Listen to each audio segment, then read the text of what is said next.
Alrighty, fantastic. Yep, that's looking good. Okay, let's pop over here. Welcome everybody. My name is yet again Samantha Wiltshire. I'm going to be your tutor today, and we're going to be covering CUAACD531501, which was previously 501. It has been superseded and recently updated. So just make sure that when you're going in to do your assessment task that you're checking for the right number. And that one is called Refine, Drawing and Other Visual Representations Tools. And by the way, we've had some questions about what do we actually mean by visual representation tools. So we're going to be unpacking that today as well for those of you who were confused about that. And some of our learning outcomes today, we're going to learn all about drawing and visual representation techniques. We're going to understand the importance and benefits of experimenting with new techniques and materials. And all of you for this assessment task will need to produce drawings as a means of communicating ideas. Specifically for this task, you'll be required to produce 2 drawings and also a number of small experimentations. In terms of experimentations, they can either be close-up images, for example, of things you've done to your actual artwork, or just little sample pieces. They do not have to be in themselves like complete finished drawings. That's not what we're asking. And they should be fairly quick. It shouldn't need to take you too long producing experimentations, unless of course you choose to. So let's pop into our learner portal and open this up. So just a reminder for those of you who maybe missed last week, here is my learner portal. I'm doing a Diploma of Visual Arts. If you are doing a different level of qualification, you might have different course codes. And so you need to be aware that probably a lot of what we're doing today will be applicable for one of your assessment tasks. However, it will be called something different. Okay, so just make sure to double check. And if you have any confusion about that, you can book in with me to have a chat about that. So let's go down here, CUAACD531501, Refine, Drawing and Other Visual Representation Tools, and we can click Start Our Attempt. And also again, for those of you who missed last week, you have multiple attempts, and once you start, you don't have to complete it then and there. You can start it and then come back to it later. So let's get going. All right. So we're starting with element 1. Element 1 of this assessment task is going to involve us evaluating the role of drawing in professional practice. So when we talk about professional practice, that means everything associated with how we make art. That includes our influences, our tools, the steps we go through in order to produce that artwork, and the finished result as well. So item 1 is asking us to name a drawing technique that can be used to communicate tonal value, and then to list other elements or characteristics that we can communicate through drawing. Before we get to this, I wanted to do a little bit of introduction about drawing materials in general, just to kind of equip you guys with some of the language that we're looking for you to use when you're answering these sorts of questions. So this is applicable not just for this task, but for a lot of the tasks you're going to be completing with us. So to start with, what is drawing? What do we mean by drawing, especially for the purposes of this task? Drawing's all about the way that we make marks to create different effects.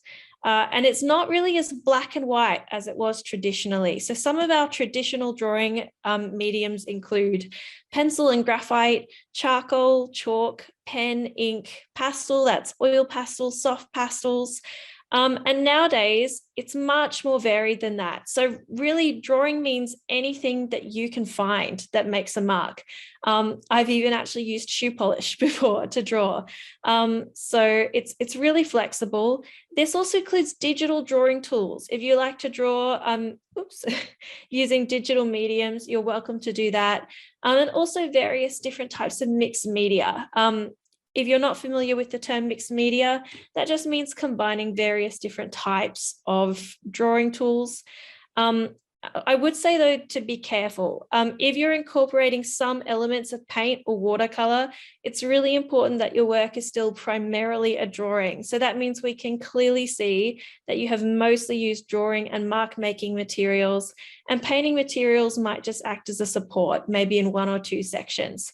Really important to keep that in mind for this task. And let's go through some drawing techniques.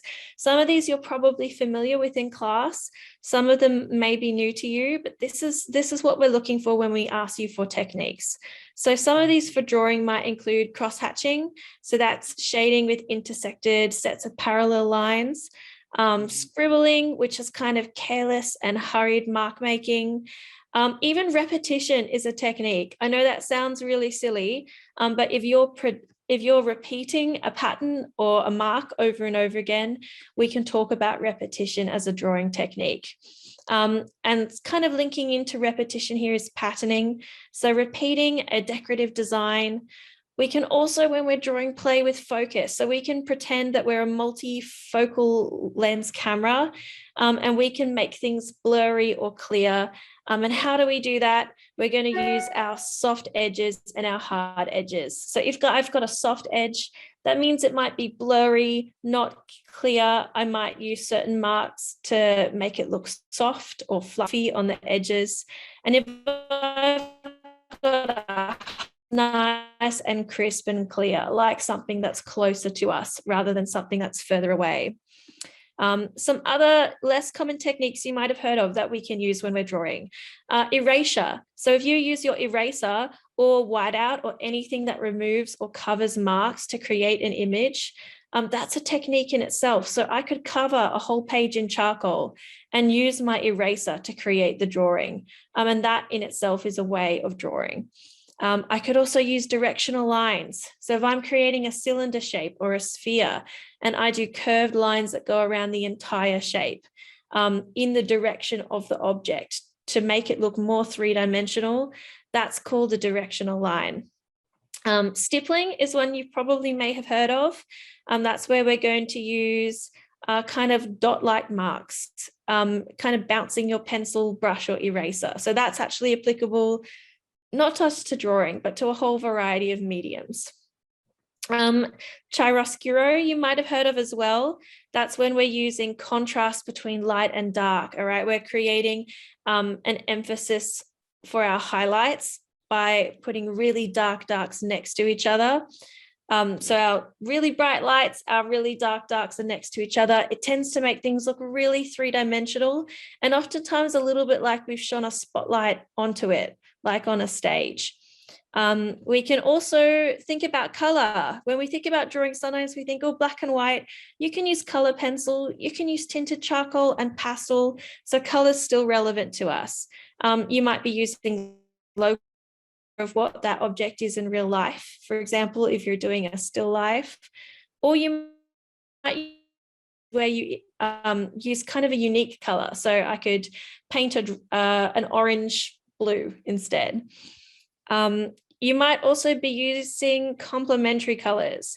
These are colors which are opposite on the color wheel and they make each other look brighter. So these are things like red and green, yellow and purple, blue and orange.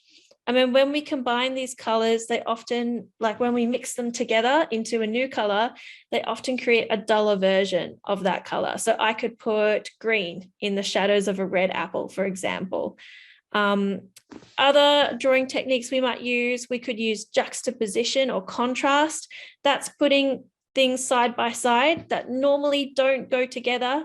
Or if we're talking about color, contrast might be starkly different colors next to each other, like putting your complementary colors next to each other, for example. And we've also got ornamentation, and that's just a fancy word for decoration or patterning, really. So these are the sorts of things they're looking for. Eventually, we'd really like to make accessible to you this sheet here. So I'm putting together a terminology master list for you guys that you'll be able to access in order to find more information about how you can answer these sorts of questions. So having a think about some of the techniques we've just been through, let's go back to this question. Let's think of a technique that we could use to communicate tonal value. So that's how light or how dark something is. What might we do? Would anyone like to go? Erasure. Erasure, beautiful. So I could use erasure to communicate how light or dark something is. What else could I do? Let's think of another one. Is cross-hatching. Yeah, so you could also say cross-hatching could be utilized to communicate areas of light and dark.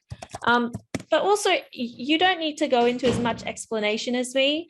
I'm kind of writing that out in full sentences for student benefit. If you just put cross-hatching and then, you know, I can use cross-hatching to make areas of shadow, that would be enough for that question, really. This second question here is asking us to list 2 other visual elements or characteristics that we could communicate using drawing. So I'm going to go through some of those now with you guys. Visual elements and characteristics of drawing. So these are some of the general terms you should know, and also some characteristics of drawing that we can talk about. So one of them being perspective. Perspective is the way that we look at things and see space. So you might have heard terms in class like linear and atmospheric perspective. Linear meaning that we're making things gradually recede inside, gradually get smaller as they go into the distance, usually using a horizon line and a disappearing point. An atmospheric perspective usually meaning that things are going to get lighter, bluer and blurrier as they go into the distance. We can also think about mass as an element of drawing. So this is a bit of a funny word. It's also sometimes called form, mass or form. And it's a word used to describe a shape or volume as it appears to have weight in art making. So I could say, for example, in this still life drawing, the objects appear to have mass. They appear to be heavy, 3-dimensional or grounded. That would be a good way to describe mass. We can also talk about scale. So that's going to be how large or small it is. Oops, skipping ahead there by accident. Some other things we can talk about. We already mentioned tone down here. So we don't need to mention that again. It's asking us for different characteristics of drawing. But just for you guys' benefit, tone is understanding and applying a range of midtones from white through grey to black in order to create depth and realism. We also have texture. So texture is how we can use our mark making and visual techniques to describe the tactile quality of something. That means how it would feel if we touched it. So that could be fluffy, it could be scales, it could be bumps. We're trying to create a texture. And we can also think about proportion. So proportion, of course, is the process by which the dimensions of a subject matter can be measured and compared with one another. So how big is this person compared to this tree? If I get them the wrong way around, I'm going to have a giant. So we need to be really careful that our proportion is correct. Another thing you may want to consider, and this is going to become more relevant for us in future questions, is your composition itself and your compositional space. So for example, the fact that you're going to have a foreground, which is closest to us, a midground in the middle, and a background. That's those things that are furthest away. And that kind of links to perspective as well, which we covered earlier. So thinking about those elements of drawing, let's go back now to our assessment task. It's asking us to list 2 other visual elements we might be able to create using drawing other than tone, which we mentioned earlier. What can we think of? Let's pick 2.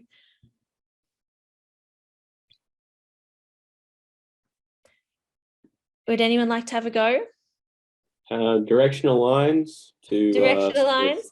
No, that's a technique that we could have used for the previous question. This is 2 other visual elements or characteristics other than tone. So those things we just talked about before. Perspective and proportion. Yeah, so I could communicate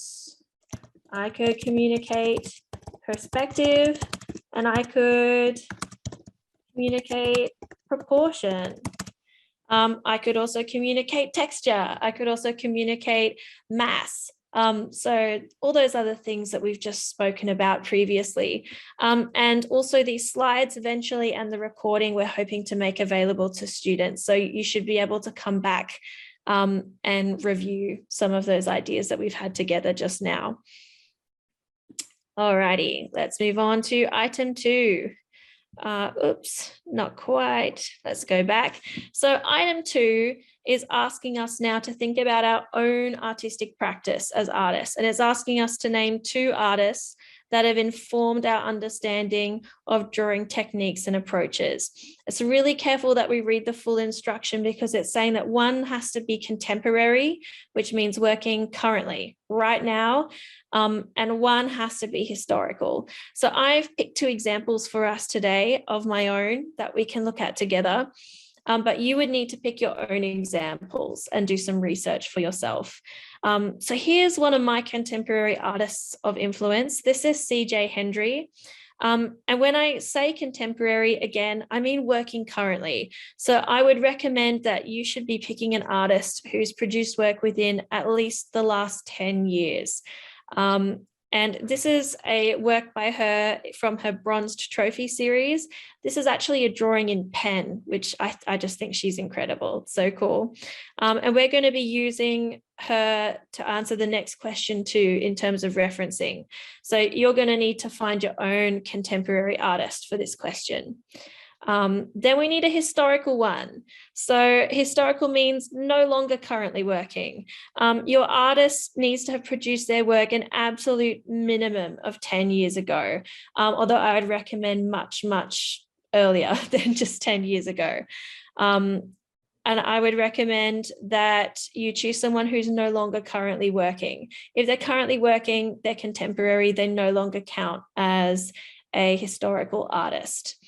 And here's a fantastic example. This is an example from the Renaissance period. We're going to be using this one for the next question as well. I also love this example because it's a mixed media drawing. Look at the number of materials that Vannucci's used over here. He's used brush and brown wash. He's used white gouache. He's used ink, he's used pen, he's used so many different materials to create his drawing, and you're going to be asked to experiment soon with mixed media as well for this task. So going back to the question, so I would list my 2 artists of influence first. I'm going to start with my contemporary one. For me, that is C.J. Hendry. And because the name is really long, I'm actually going to copy and paste my second one in here. So we've named them. And it's not asking us to do anything other than that, but it's always good to check because sometimes you might be asked to name and explain. Not in this case, we've just been asked to name them, but if you were required to explain why they influence you, you would need to talk about how their artwork applies to your own practice. All right, now let's move on down here. It's asking us now to provide the reference or bibliographical details for the sources of information about our 2 artists. So we can use any referencing style we like, but we need to remain consistent. So if you pick Harvard referencing, you're not going to be jumping from Harvard to APA in between these. We want you to reference them in the same way. And now I'm aware that some of you probably haven't been required to do this, maybe since school, probably for a really long time. So we've given you a link here to the Deakin University Guide to Referencing. So if I go here and click Harvard, up here, Harvard, you can see all the different styles across the top. I can then go down and get a bit of an overview. I can also get down here, there we go, some examples. Now, one thing about this is that it's going to give you options like in-text citations. We're not looking for that. That would be if you were writing us a great big essay. All we're looking for is the reference itself. So I've selected reference list down here. And now I can go down and I can find some examples. So I'm going to actually do that with you now to make that a little bit easier and to make more sense. So the very first thing I like to do when I'm creating a reference is I like to grab the URL. Hang on, I've actually got it up. So it's also great to pick a site which is a little bit reliable, all right, which has some credibility. So we don't want to go and find Gary Loves Art 26 and his blog post about his cool trip to the Met Museum, all right? We want to try and find things like gallery websites, journal articles, the artist's own website, even a newspaper article is better than just random blog posts and things you find online. So this is the Cool Hunter. This is actually a gallery where they've had an exhibition focused on this artist of influence. I'm going to grab this URL. I'm going to go back here and I'm going to paste it to start with. We're going to do more to it in just a second. I'm going to do the same here with my Renaissance artist. So this is the Met's official website. If it's the website of a major cultural institution like a gallery or a museum, that's also a really reliable source that we can use. In this particular case, you're not writing a whole reference list, but if you complete future tasks with us, and particularly if you do an advanced diploma later on, you'll be asked to make full reference lists. Let me copy and paste down here. That's always how I like to start. Now let's see what else it needs from us. Here we go. Where's our guide? Beautiful. So it's also got down here all different types of things that can happen. So if you were referencing a book and it had this multiple authors, or no date was provided, you could select that option and it would help you out. And also if we go up, we want to go up here. It's not wanting to cooperate. So we can go to books. There we go. Journal articles, web and video. That's what we want because ours are web links. So I'm going to then go down here.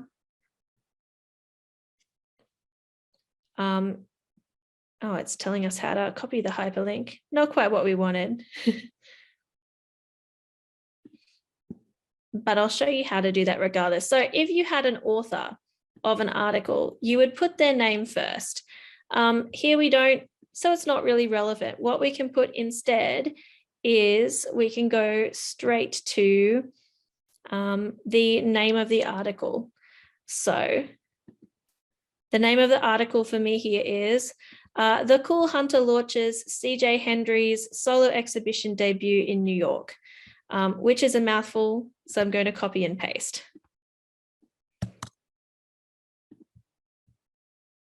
Here we go. I'm going to go up here and I'm going to paste it. So that's one of the pieces of information it requires. What's this one here? Here, it's just the name of the artwork. Copy, paste. So you can use any style you like. This is just the style that I've picked. If you know how to reference in another style that's easy for you, feel free to do that. All right. So now we're going to, let's go down and see if they've got a better example. Here we go. So now we're going to, where's a web? Do they have a web example? That would be really great. They used to have a web example. Not quite, that's okay. We're going to now reference the actual name of the website. So for me, that here is The Cool Hunter. So there's the name of the article. Sometimes when you're referencing, they might ask you to put it in quotations, which is what I'm going to do. Then I'm going to go caps lock on, The Cool Hunter. Can anyone think what other information I would need if I'm referencing? The Cool Hunter. If I go here, let's see if they've got one. Some websites don't. Sorry. Who was that? is Lee. No, I was just going to say sometimes the date, if it's an article that's been written, you can put the date in. Yeah, absolutely. So here we do have a date, 2016. It might not always give you a date, and that's okay. So we're going to go 2016. Oftentimes, when you're writing a bibliography list, it will want you to italics this. We might not be able to do that in our system. So don't worry too much about italics, bolds, underline. We just want you to collect the main information. And if you're going to put it in different styles of referencing, we'll ask you to put that information in different orders. We don't mind what order. What we do care about is that you remain consistent. We don't want you doing two different things. So there we go. Sam, can I ask a question? Yes, you may. Just quickly. Is Wikipedia, is that can you use Wikipedia as a reference? All right, that's a great question. I would say it's not the best. All right, Wikipedia is great if you're doing really brief kind of research. Wikipedia is great if you're using it as a launching pad, but we're looking for something a little bit more stable than a Wikipedia source, because Wikipedia has all sorts of things on it. If you're giving us an actual museum or an artist's website, we know for a fact this is a practicing artist, and we can go and investigate and make sure that you've given us what we're looking for. Okay, just makes it a little bit easier. So preferably not, and you'll actually have questions in future assessment tasks that ask you about what a reliable source is for a contemporary artist. And so we would not consider Wikipedia an example of a reliable source, even for a contemporary artist. I know with contemporary artists, it's hard because they're not always got books written about them yet. So also other things like gallery publications, artist statements, you can reference those as well if we were looking for that. But here we're just looking for the artist name and somewhere where we can find something about them online to check that you've given us a real artist. That's all we're really looking for here. Okay, thank you. You're very welcome. So I don't think they've given us a date here, but this is the Metropolitan Museum of Art website. So we're going to go ahead and pop that. The Metropolitan Museum of Art. Haven't given us a date, that's okay. That's all the information we need. We've got the name of the article, we've got where the article's from, the website, we've got the date, we've got our hyperlink. If there was an author provided of the article, we would have their name at the front. But that's all we really need for that question. Now down here, it's going to ask us to summarize the key things you've learnt from the evaluation of the two artists' drawing techniques and approaches. Include a description of how you have applied this learning to your own creative practice. So above it asked us to name them. Now we've got to explain them. So for me, I would say about C.J. Henry, I would say something probably a little bit like this. So C.J. Henry, I probably keep calling her Henry by accident too, my apologies.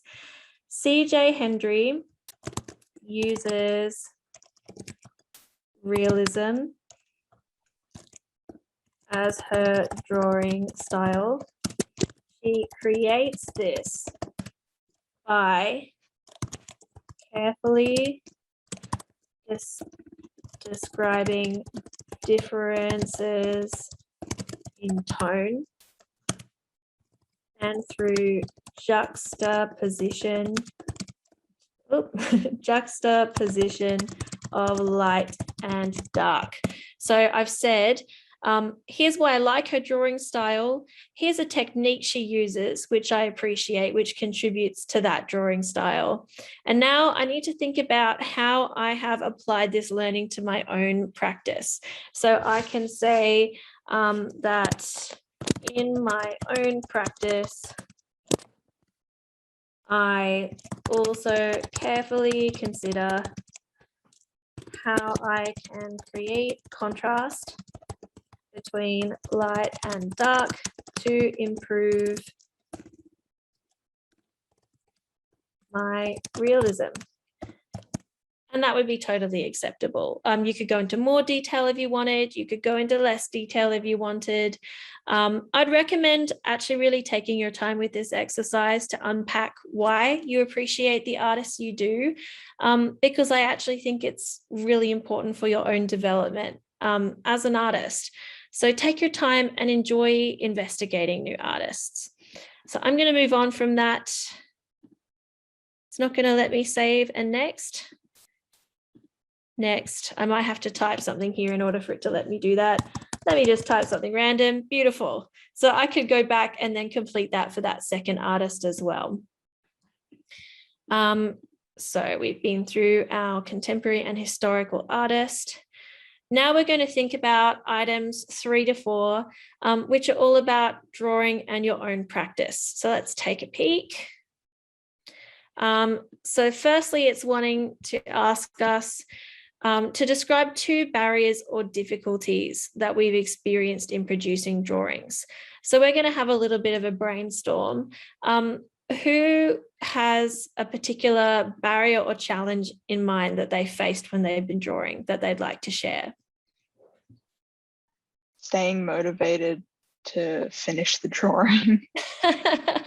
Staying motivated to finish the drawing. So that's a great example, but maybe we can reword that. Maybe we could say losing momentum, or we could say having trouble with the resolution stage of the drawing. And that would be a great way that we could reword that. Just makes it sound a little bit more professional. So that's one. What's another challenge we might face when we're trying to create a drawing? It could be anything. Who else would like to have a go? Oh, I can see something in the chat. Art block. Yeah. So maybe we have, oh, it's not wanting me to type. Having trouble generating ideas. Absolutely. That could be another thing. Let's try and think of anything that might be drawing specific. I know one challenge I have is that I tend to smudge my drawing as I go with the side of my hand. So smudging drawing as I create it with my hand. Anyone think of anything else we could put there? All you need to do is describe 2 though. So 2 is fine, really. I think it is for me, when I was doing the drawing class, the thing that it's hard for me to, about the tonal values when you're doing a portrait drawing. Yeah, it's a bit hard for me to distinguish the darkness and lightness of the tonal value on the face. Every time that teacher Michael is saying that this part is where the light is, and I can see that light that he's saying when I was in my first sem. Yeah, first semester. Totally. That's a big challenge, is being able to distinguish between tonal values. It's a great example. So now we're going to have to plan how we're going to overcome these. So whichever 2 you provided, now we're going to provide a solution. So I know one solution for me, if I'm smudging my drawing with my hand, might be to use something called a mole stick. Have any of you guys ever heard of that? No, let's look one up.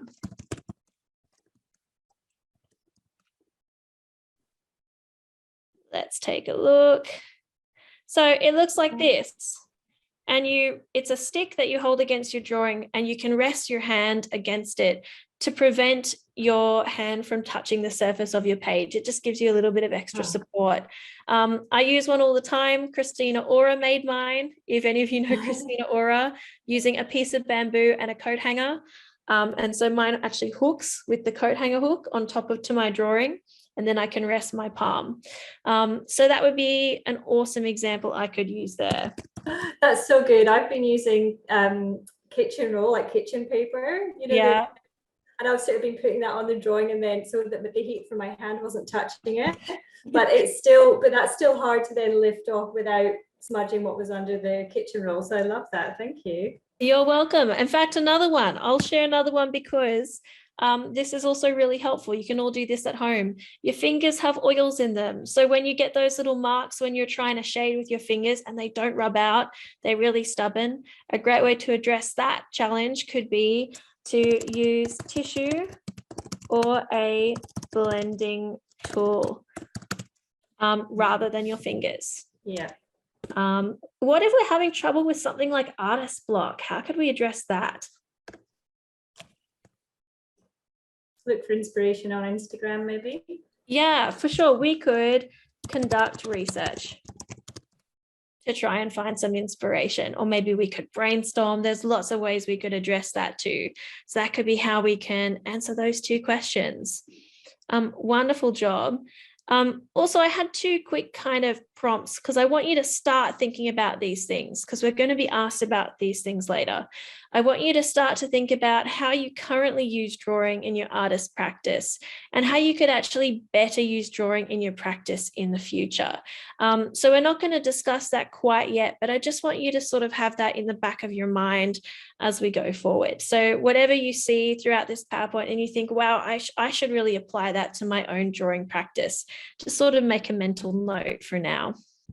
So we'll go save and next. Here we are. Oh, and item 4 is about this as well. Consider drawing materials and professional practice. So we're going to outline 3 or more ways that drawing or other visual representation tools could be used to support our creative practice. So remember, creative practice, it's kind of an abstract concept. That means how we engage as a professional, how we make money, how we gain exposure, how we produce the art, the actual art itself. It's all of everything. How could drawing be a part of that? Who wants to have a go?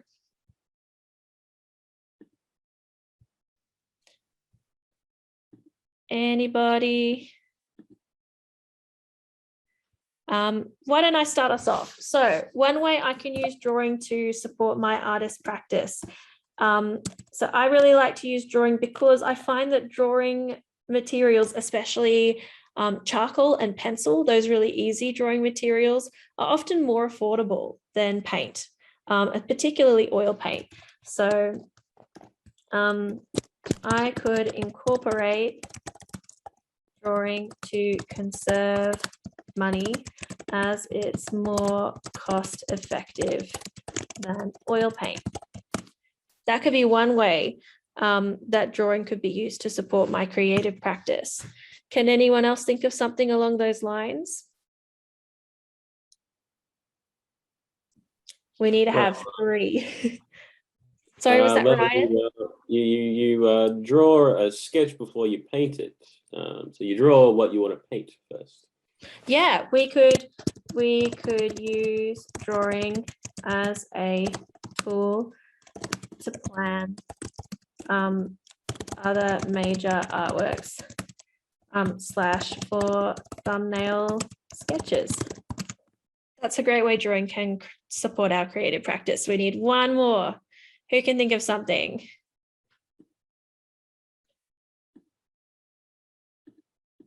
You guys have been doing an awesome job. Anyone want to just have a go? It can be used as an underpainting, like charcoal under. Yeah, absolutely. So we can use drawing to create the underneath. I can't even spell the under. We're just going to say the under layers of our paintings. Fantastic. Those are great ways that drawing can support our creative practice. And Sam, I think if I can throw an idea in there, drawing can provide, it kind of like this, like Brian's idea, provides the concept to clients. They can buy off on it before they actually spend money on a finished product, be it a painting, a piece of jewelry, be it, some animation, whatever it is. We can for sure use it to demonstrate an idea to a client before they want to commit to maybe a large commission. That's a great example too. So there's lots of different ways that we can use drawing. And if you have other unique ideas as well, feel free to drop them in the chat, even if you come up with them later, because I think these are all really good points of discussion. And now this assessment task is going to ask us to consider the various different types of traditional drawing mediums. So keep in mind that we can get quirkier than this, all right? If you want to draw with toothpaste on black paper, you can do that. But these are our traditional options. So we're going to answer a series of questions about these. So in terms of ink, now ink's a funny one because ink could be considered as painting, especially if you're using it as a wash. But let's say you're dipping a pen with a nib into ink to draw, or even a piece of bamboo, Chinese ink brush. Sometimes we do things that are more similar to drawing with ink than similar to painting. So oftentimes we count this as well. So it's asking us how, in your opinion, might this material benefit your practice? So we don't have to come up with 3 for this. We could come up with 1 for each. How might ink be beneficial? Unlike pencil, I guess you can buy inks in different colors. Oh, I suppose you can with pencils as well. That's a silly comment, but you can buy ink in different colors. So you could do some concepts using ink. Yeah, I mean, one thing that's cool about ink is you can also get really fun metallics. Another thing I like about ink, particularly when I use a nib pen, is that I can create calligraphic line work and writing. So calligraphy is when you see that beautiful curly whirly writing done by hand with the nib pen. Oftentimes you'll see that on cards, on sort of more traditional written documents as well. It's basically the word calligraphy, it just means beautiful writing, really. So that's something that we could do with ink that we can't do with any other medium. Well, we kind of can, but not in the same way. So now let's think. Ink, yes. Is the ink like, it's kind of like pencil in a way, except it's a lot more pigmented? Yeah, so another thing we could say, it's more pigmented than pencil, for sure. That would be a great example. So what, in our opinion, might be some challenges or limitations for ink? Who could come up with a challenge when using ink? Well, the thing about ink is you can't erase it, so you have to incorporate your mistakes into the drawing. Which So can be infuriating. yeah, it can be infuriating. So you are unable to easily erase ink.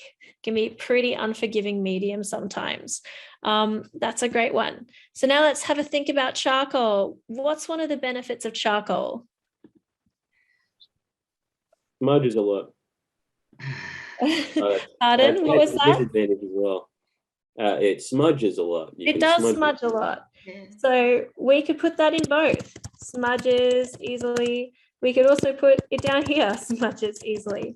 One of the things I love about charcoal happens to be one of my absolute favorite mediums. I love that it can be really, really quick and immediate. So I like how I can put down big areas of tone and then smudge it, like we were saying before, to block in shapes. So I like that it can be fast and easy to mass in objects when you're drawing. Can anyone think of other challenges we might face with charcoal? Maybe even archival challenges once we're finished the drawing? Oh, yes. Maybe if you're transporting it, or if you want to save it and preserve it, you'd have to put a finishing spray, or it'd be easy to smudge it and mess up the final product. Yeah, so there are archival issues. So I would need to put it behind glass or spray fix it, something of that nature. That would be a good answer to that question. Now we've got pencil and graphite. What's beneficial about pencil and graphite? Cheap. Easy. Yep, cheap. You can erase it. That's a big one. Cheap, easy, can erase. Lots of great things about pencil. What might actually be not so great about pencil or challenging about pencil? Especially, I'm going to try and cheekily hint at one here. If you're using an HB pencil, how hard is your life? Let's think about how hard it is to draw with HB. Why is that the case? It's a very fine, hard to see line. Yeah. So really it's, working. it can be hard. It can be hard to build up tone with a pencil, depending on which pencil you're using. But generally, things like charcoal are a little bit better than that. Can anyone think of any more before we move on to pen? The lead can snap. Lead can snap, absolutely. We've all had that happen where we've dropped a pencil and the lead snapped inside and now you can't sharpen it because it just keeps breaking. That's a big one. Okay, let's move on to pen. So you might like to consider more than one type of pen in your answer. So we've got fine line, we've got Posca pens, we've got felt tip even. What might be some of the benefits here?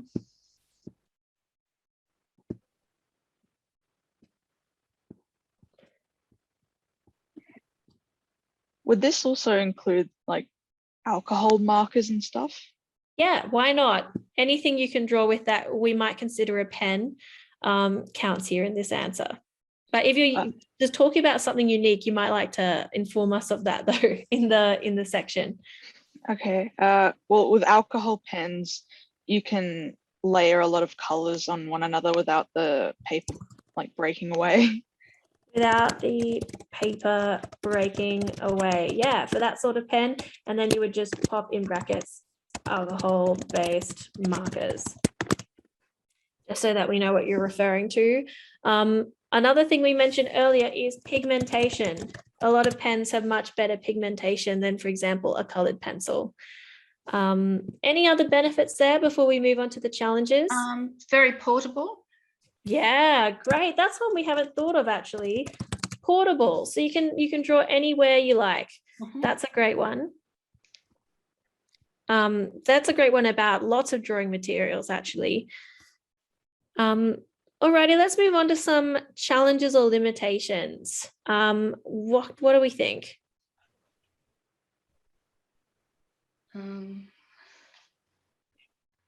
It's permanent again, you can't erase it. Yeah, can't erase it.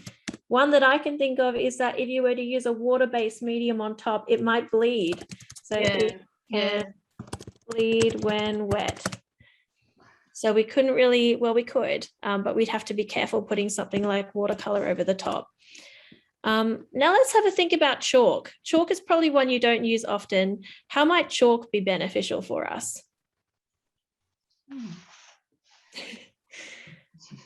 It can smudge easily. Smudge easy, absolutely.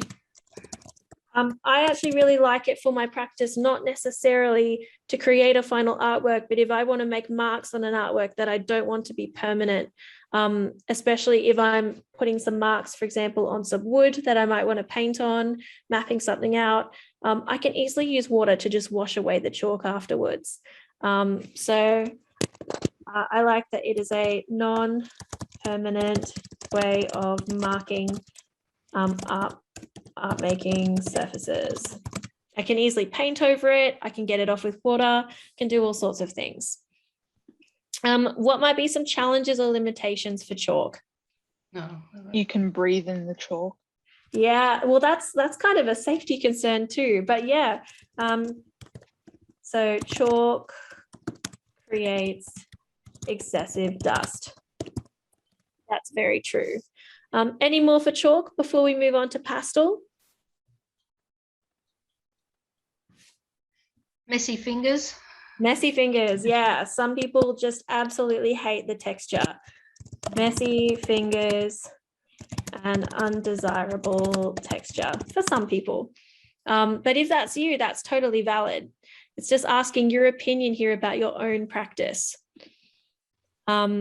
So now let's think about pastel, and then we're almost through. I know this is a long section. You guys are doing so well. Pastel. So we're considering both oil pastels and soft pastels if we want to in our answer. You might like to pick whichever you use most frequently. How can they benefit us? They can be blended quite easily. Beautiful. Easy to blend and mix colors. When I teach little 5-year-olds on a Saturday, I like to start them with soft pastel before we do paint because it's great to teach them about color theory for that reason.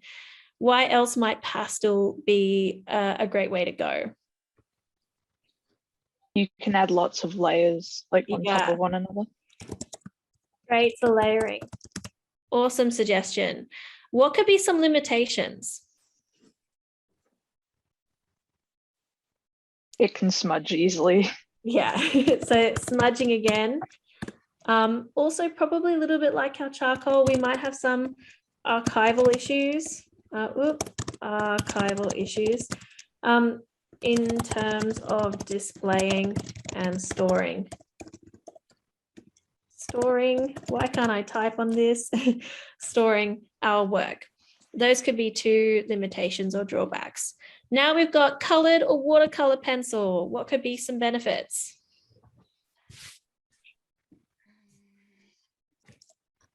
It's easy to create beautiful like gradients and washes and layers. Beautiful gradients, washes and layers. Fantastic. We can also choose whether we'd like it to stay as a drawing or kind of transition it to a painting. So we can say there's the option to transition it to a painting if we so desire. Beautiful. What might be a drawback? If you get it wet, like accidentally, it can ruin the whole thing. Yeah, absolutely. So can't get it wet by accident. Also, has anyone tried rubbing out colored pencil? Yeah, it doesn't go your way. So not ideal to rub out with an eraser. But also when we're thinking about eraser's a funny one, because remember, we don't always have to rub out something with an eraser. We can actually cover it with something else sometimes too. So don't let that could be a great way to overcome that. If, for example, that was up here, one of your barriers to your art making that you needed to come up with a solution to. So let's move on. Beautiful. So that is the end of element 1, and now we're beginning element 2. So in element 2, we're going to support and develop our practice through experimentation with drawing and visual representation. So let's take a look at what it's wanting from us here. So first of all, we need to state one drawing medium you've used and at least 3 safety considerations relevant to its use. So I've got us a little list here. With a fun squiggle because it just needed something there. We're going to think of some safety concerns for each of these now quickly. So let's start with charcoal. What could be a safety concern for charcoal? Breathing it in. Breathing it in, and we're going to use this as our example here too. Inhaling charcoal. Also, you might want to indicate we need to state our drawing medium. So make sure you remember to put that at the top. Don't accidentally get caught out skipping that step. So breathing it in, what's another safety concern for charcoal?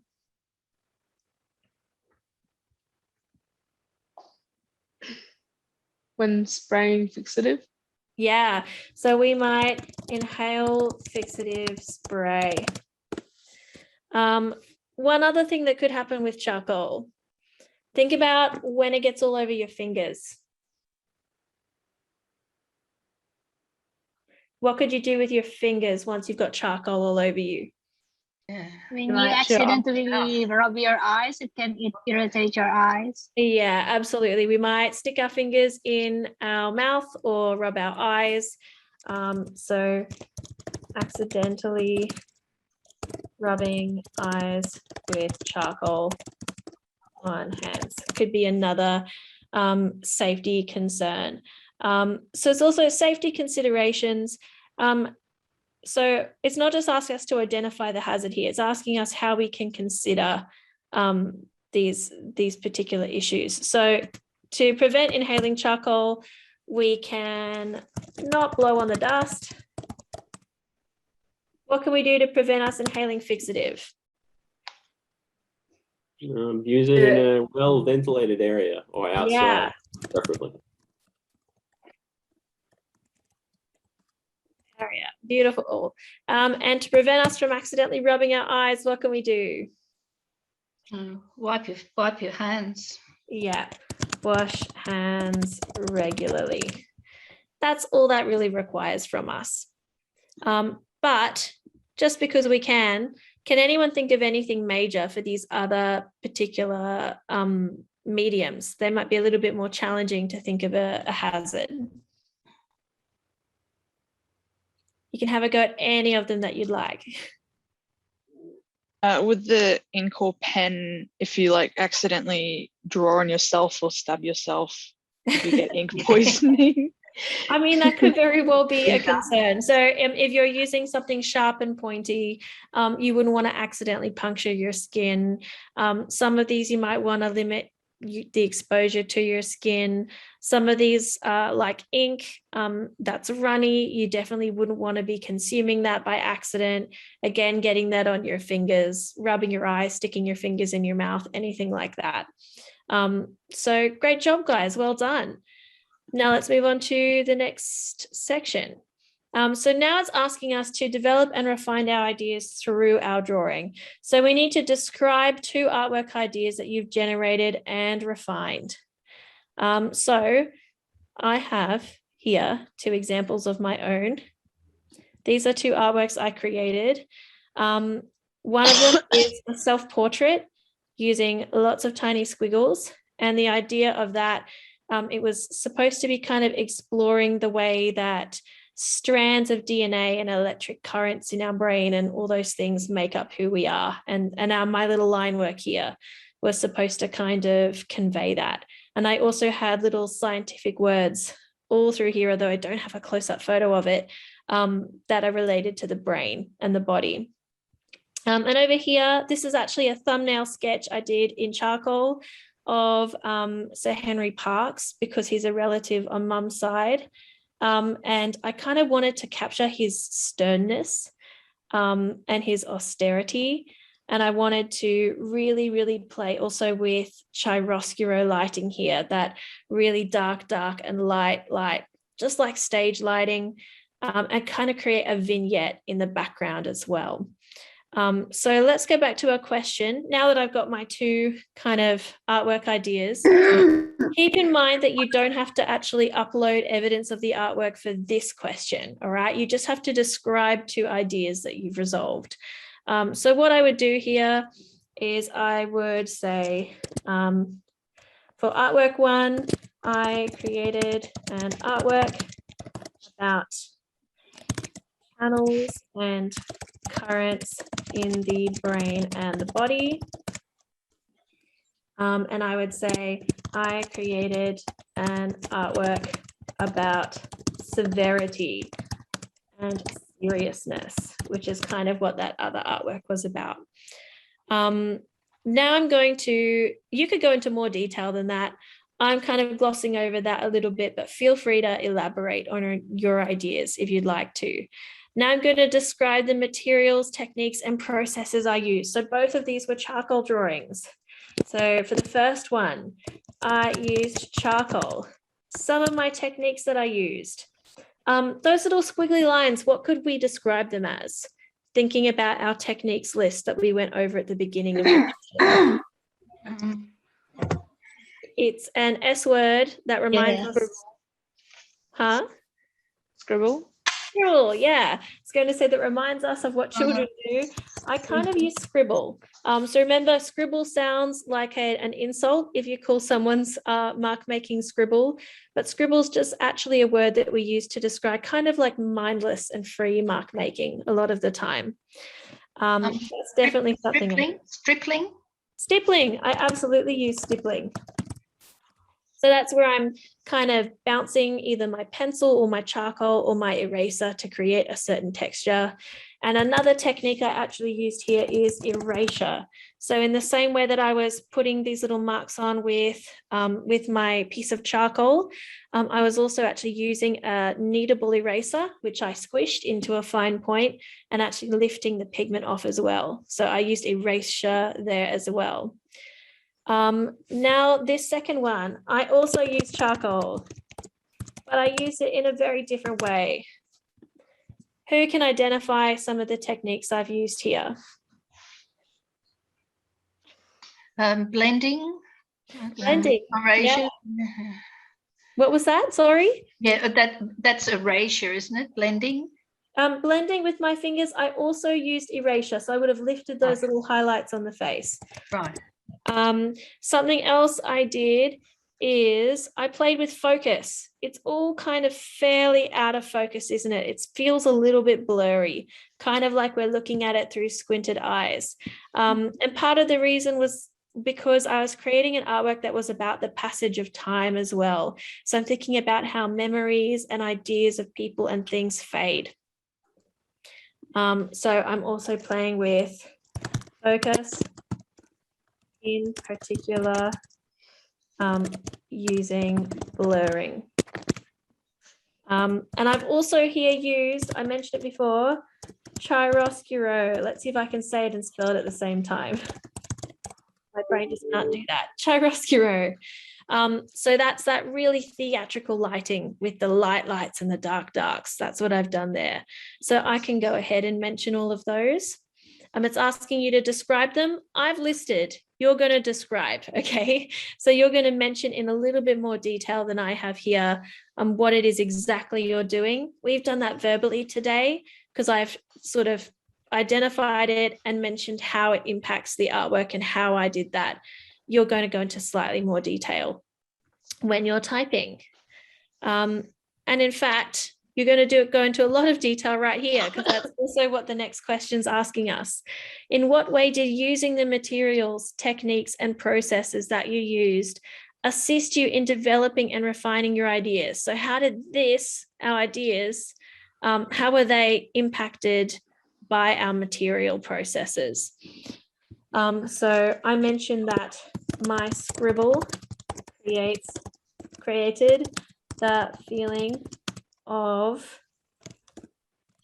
electrical and neurological signals traveling throughout the portrait.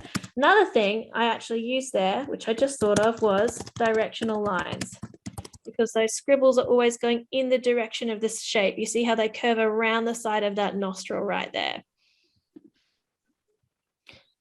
So I can also say, I specifically created these lines to be directional and to follow the contours of the face in order to achieve realism and 3-dimension. That's something else I could say.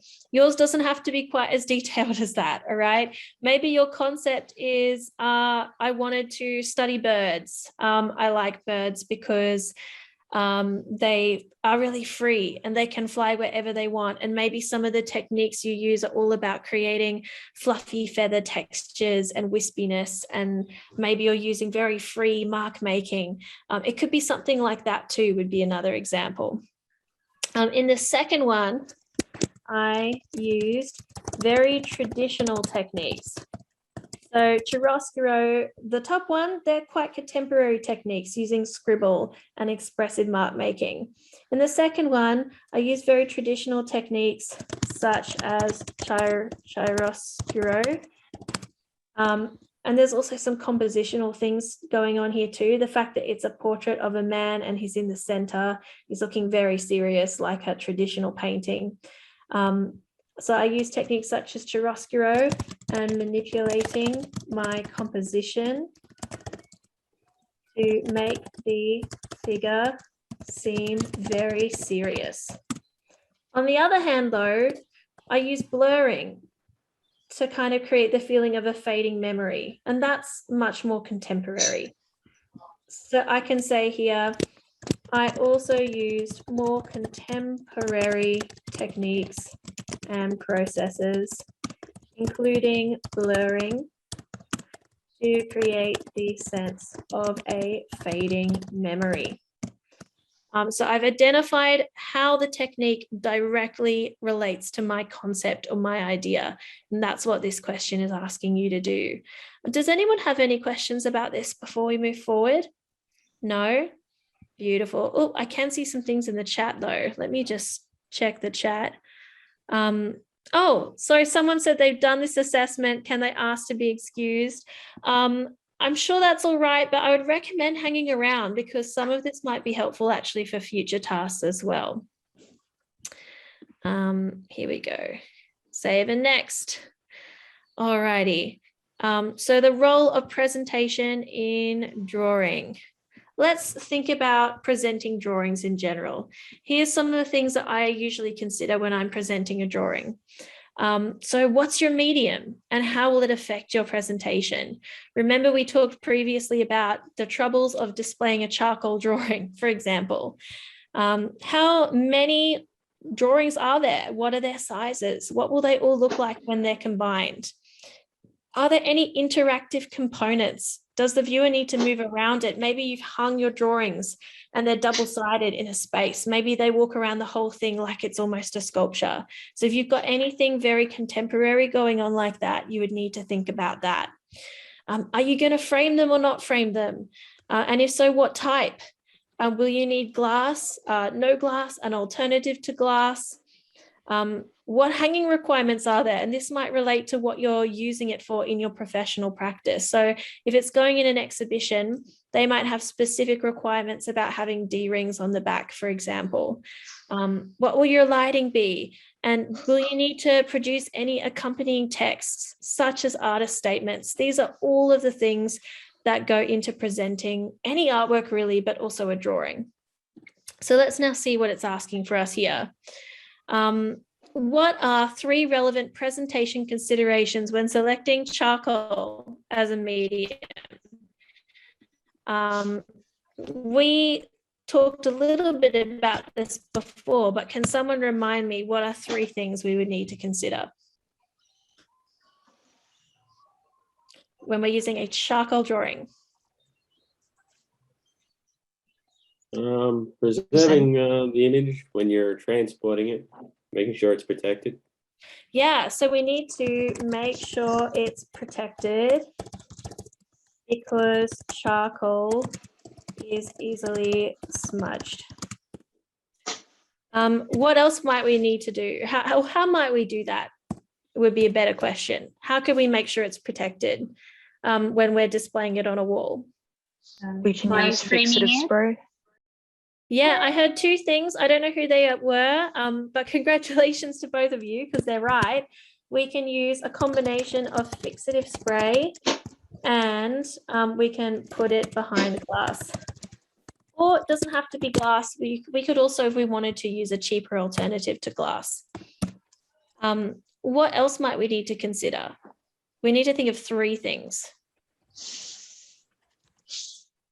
What about lighting? What's different when we look at a pencil drawing versus a charcoal drawing? Has anyone ever compared in harsh lighting a pencil and a charcoal drawing?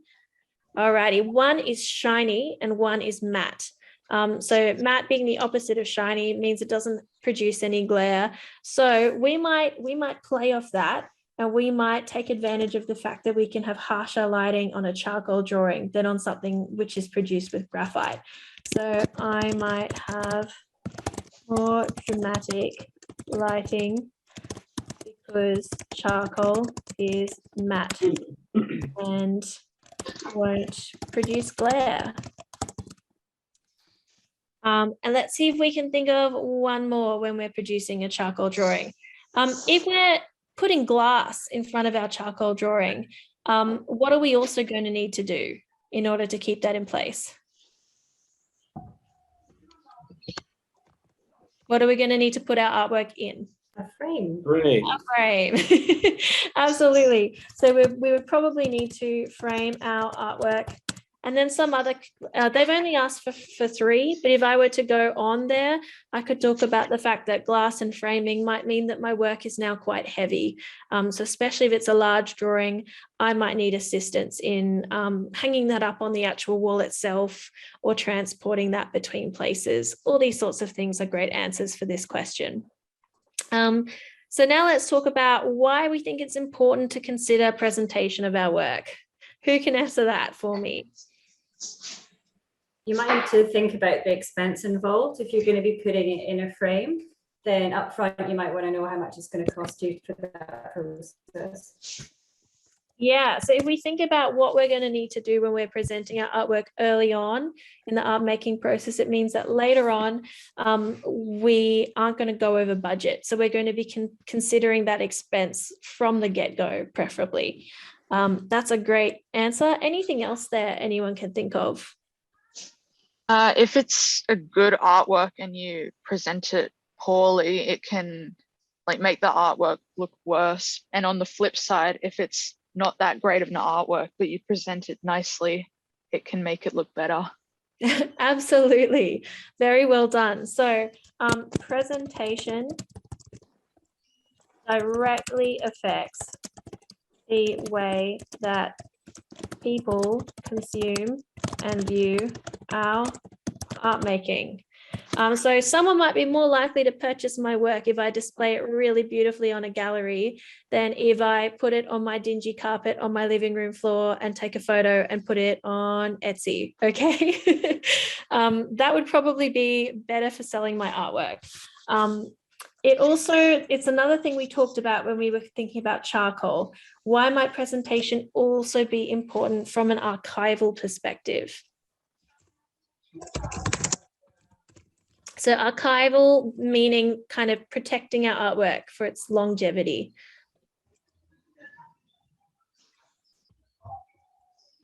Why would that be important?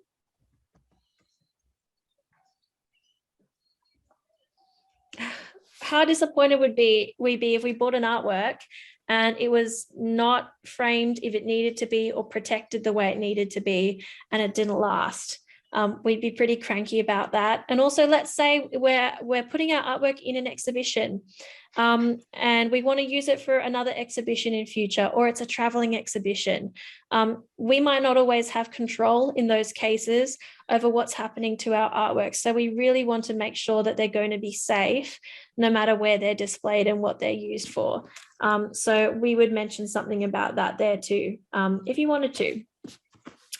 So our next question is, how might the location or the way in which your artwork will be displayed affect your decisions about the materials and techniques that you use? So to answer this question, I'm going to throw out an example. Let's say it's a sculptures by the sea scenario, but it's drawing, and suddenly you've got to display your artwork outside. How would that affect all of your considerations?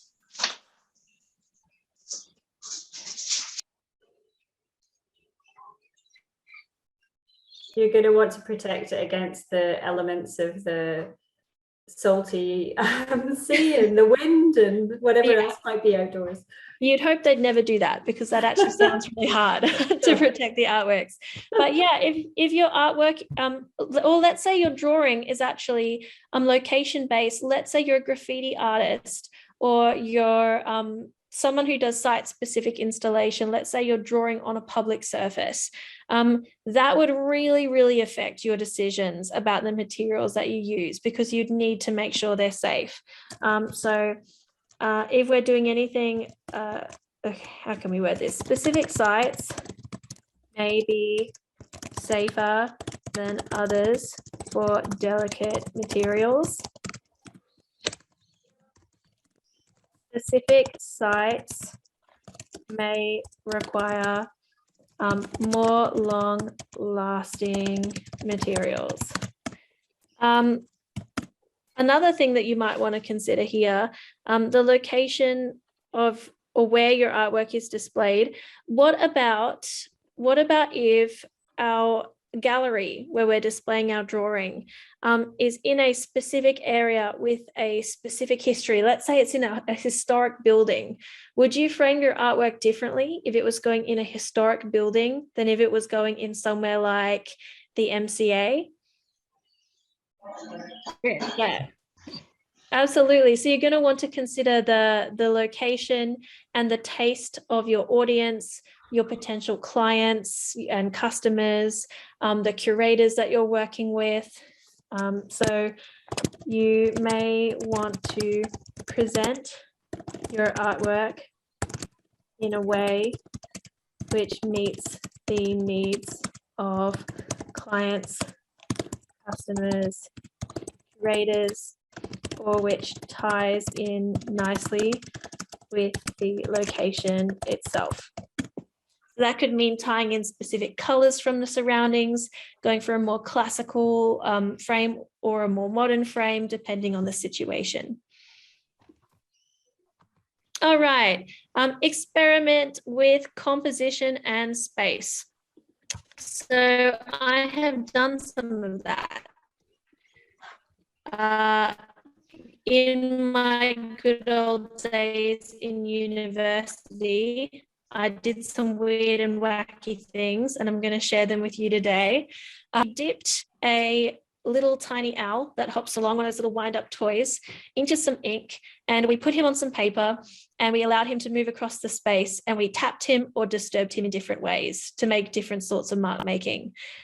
This is really weird and wonderful. You don't necessarily have to go this far, or you could even do something crazier than this. But this would be a fantastic example of experimenting with my compositional space. And here's another example. So we had to, in a group, make a weird sculpture. We had to create 3 different animal heads and then stick them together.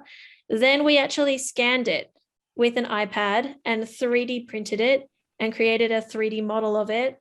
And the final work was actually, believe it or not any of that, but this weird little grid drawing that we produced of it that kind of emulated the 3D scan that we created.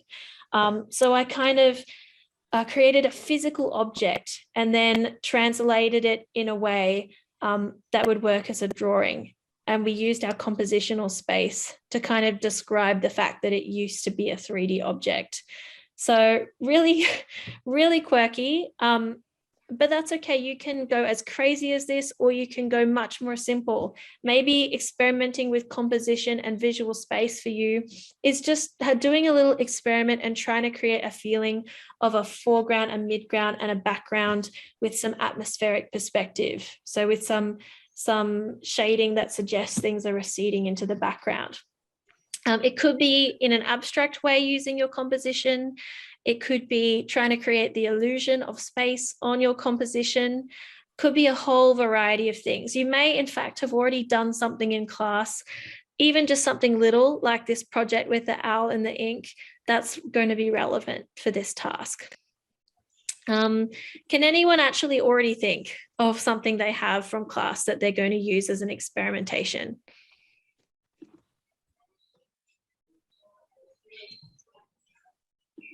Sorry, I have one where I have an animal and he's in the midground. So I sort of have a background, midground, and foreground sketch. I don't know whether it's relevant or not, but I have a cheetah that the head fills the entire page and it's really close up. So I feel like that's quite different to having the 3, midground, foreground, midground, background. And for the third example, I'm not sure if I've come to a decision on. On the third example, if you used, those things that the kids have, that the spiro, I can't remember what they're called, spirograph things, with, yes.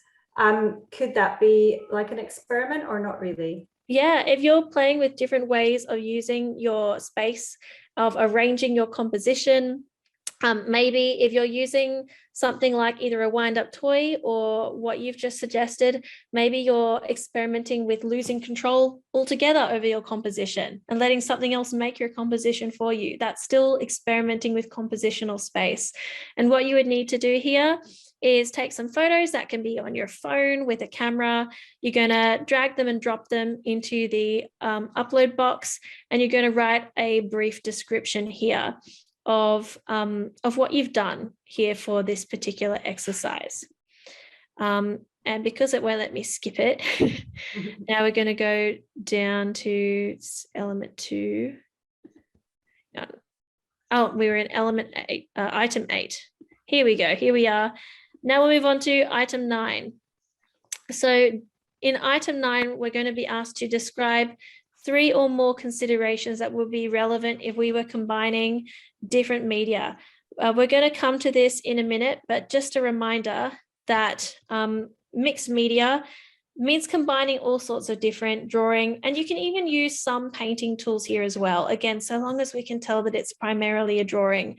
So what I'm doing here in this picture is I'm participating in a drawing machine. It's sort of like a factory where we're all lined up with a big roll of paper. We've got a whole variety of different mediums and we're combining them all together and we're sliding the paper over the top over and over again and overlapping those mediums to create a mixed media drawing. So we're going to need to think when we're doing a mixed media artwork about a few things. We're going to need to think about how do the different mediums interact with each other. So one thing we did here that was cool is we actually drew with a candle and then put ink or watercolor over the top. And of course the wax creates a resistance and creates a drawing then when you put the painting medium on top. We're going to need to think about, will using one medium on top destroy another medium underneath or actually destroy the materials themselves? So for example, if you get too much water and then you put a pen on a wet surface, eventually you can damage your actual tools.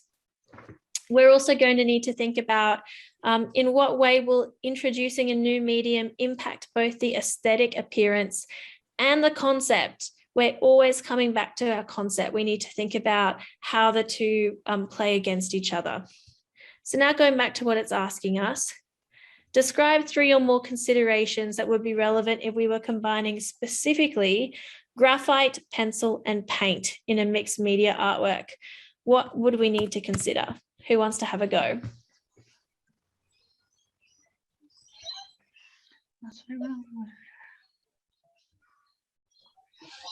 So that is graphite, pencil, and paint. We're putting them all together into one artwork.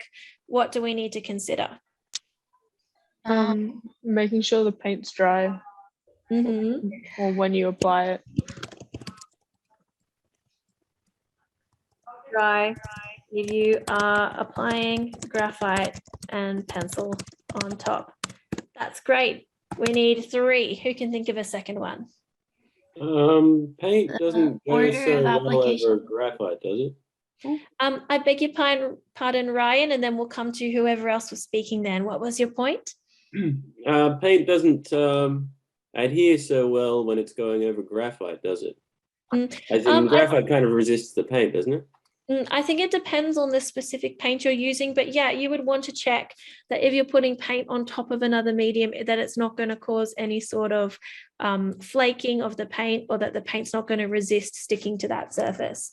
So think about whether paint can adhere to an already drawn on surface. And to discover that, you would maybe need to conduct some more experimentation. Who can think of another consideration for graphite, pencil, and paint? The order that you're applying them in. Which order will you apply them in? And maybe where you will apply each. It doesn't necessarily have to be crazy overlapping like we've done here. You might be choosing different sections of the same artwork to be in these different mediums, in which case maybe they won't touch it all right? And that's also okay. But it's just asking you to think about those things. And now it's wanting us to describe an instance in which you have combined different drawing mediums in the past. So for me, I can have a discussion about my human drawing machine that was mixed media. Does anyone have their own example of a mixed media artwork they've produced? You don't have to show us, you can just describe it. Can you, I think I tried one the other day that was more of an experiment, but it was the Copic pen, and then I used pastels as well. Beautiful. So you would say something like, I used Copic, not comic, Copic pens and pastels, and you would explain what you did with them to create your artwork. Anybody else created a mixed media work recently? I have a question. If you use pen and watercolor, that can't, I think that's really for question 10, but that can't really be used in this because watercolor isn't a drawing material.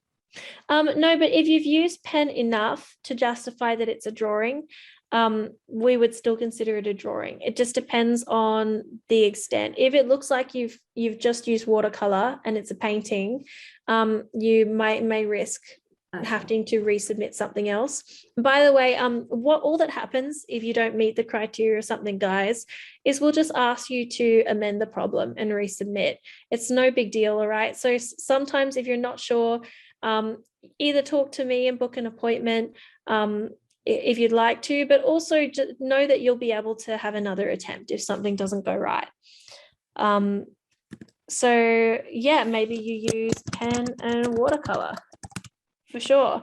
Does anyone have another example? Yeah. Pardon me. Go on. Oh, okay. I've used pieces of rice paper and newspaper and, you know, that type of things, string, things sticking on the surface. Beautiful. So you've collaged. You've collage. collaged. Yeah. All different materials. Remember that there needs to be a drawing material in there too for it to count as this for this section, because it's asking you where you've used multiple mediums to create a drawing. So if part of that was also drawing, that would be a totally acceptable answer to this question, okay? Alrighty, so let's move on to the next question. Beautiful. Now it's asking us to experiment again. It's asking us this time to experiment to create a multicolored surface. And I had a beautiful example of that. Here we go.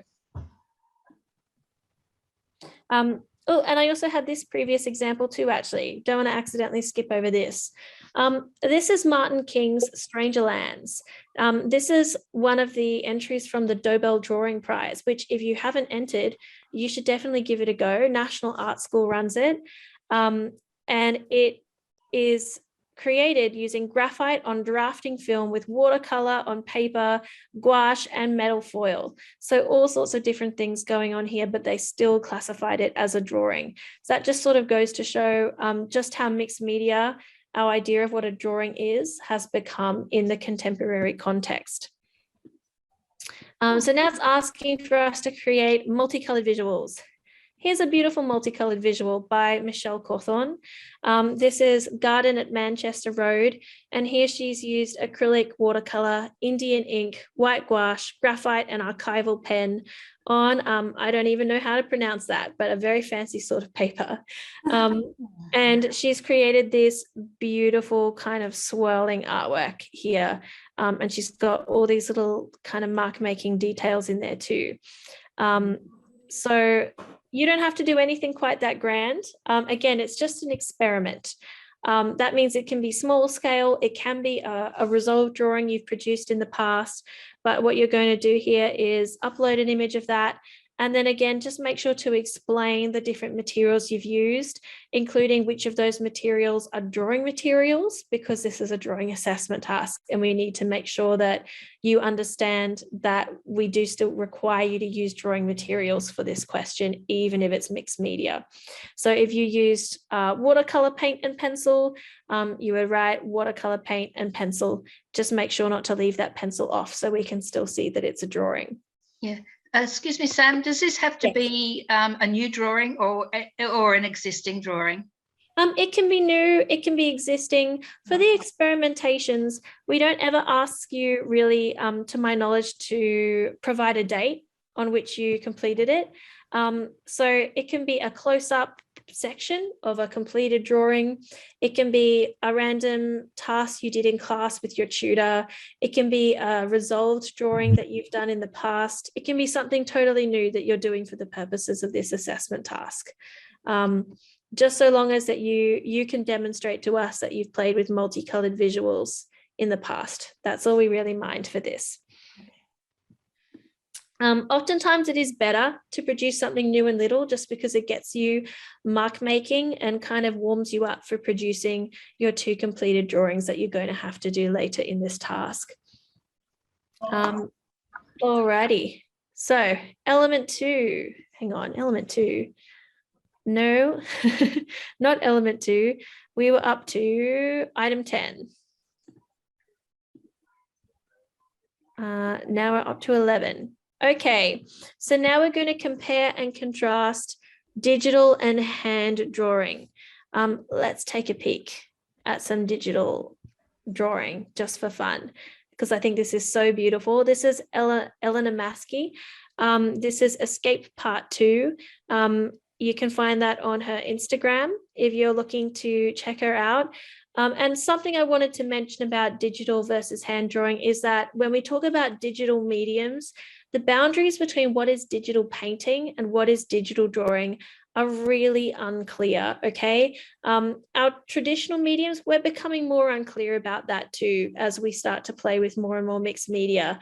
Whether something's a painting or a drawing is becoming harder to determine, but particularly with online mediums, we might be using the exact same tool, but maybe in a different way. And an artist might describe it as a painting or a drawing, even when we're using the same tool, just depending on how they're actually applying the color or the layers. So let's take a think, have a think together now about that. So there's 2 beneficial characteristics and 1 limitation of drawing by hand using non-digital mediums. So we're going to have 2 benefits and a limitation. What's our 2 benefits of drawing by hand, do we think, comparatively to drawing digitally?